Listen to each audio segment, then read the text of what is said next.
him, there were a lot of disappointed Joe Josephson supporters in Anchorage.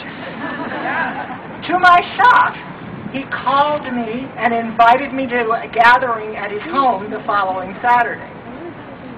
That meeting was pivotal. It brought together community leaders from social service agencies, churches, and activists, most of whom I did not know. One I did know was Jan Erickson.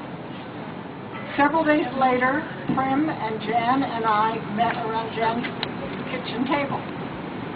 We decided to form an organization we called the Alliance for Humane Abortion.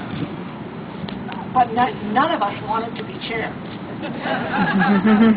Then in my head, I heard the voice of Sharon Sisna saying, "Take credit for what you do." So I agreed to be chair. Believe me, none of this was done by me alone. I agreed because of Paul Ehrlich's book, The Population Bomb.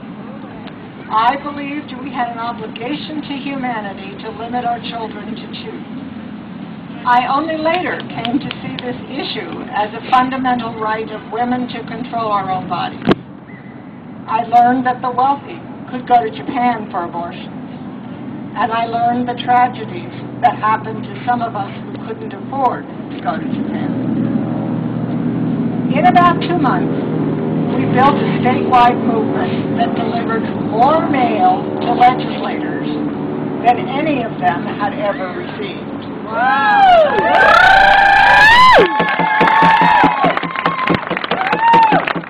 We were helped by newspaper stories by sympathetic women journalists in both the Anchorage Times and the Anchorage Daily News. My phone began to ring with calls from women wanting to help. Abby Ruskin and Pat Saul became part of our steering committee. 100 women circulated petitions, held about 50 letter writing parties, organized a Letters to the Editor campaign, developed a speakers bureau, and enlisted the formal support of a long list of organizations, including the Alaska Council of Churches. We developed allies in the legislature. This was Senator John Rader's bill. Nothing would have happened without him or without us.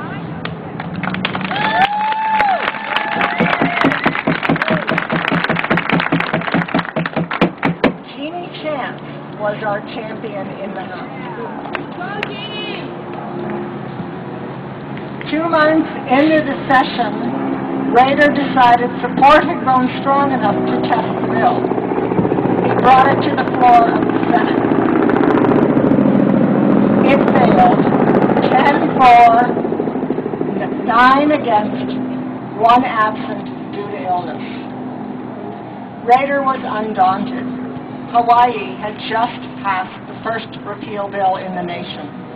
He called Hawaii's AG, who dictated their bill over the phone. Rader introduced the new bill, and it came to the Senate floor on April 1st. The absent senator had died, and Governor Keith Miller had appointed his wife to his seat. Kay Poland was a Catholic and adopted. She did not believe she could decide for other women. The bill passed 11-9.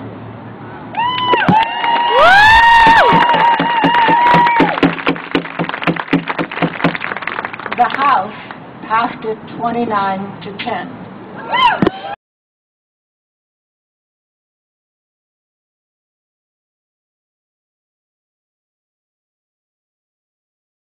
Wow. I don't know how many times they had to try to override a veto before, but not very many. We in Anchorage didn't know what was involved. But we rallied support for an override, fearing that pressure from the governor would weaken legislative support. But when the 2 houses met, they voted to override the veto 41-17, 1 more than the required 2 votes.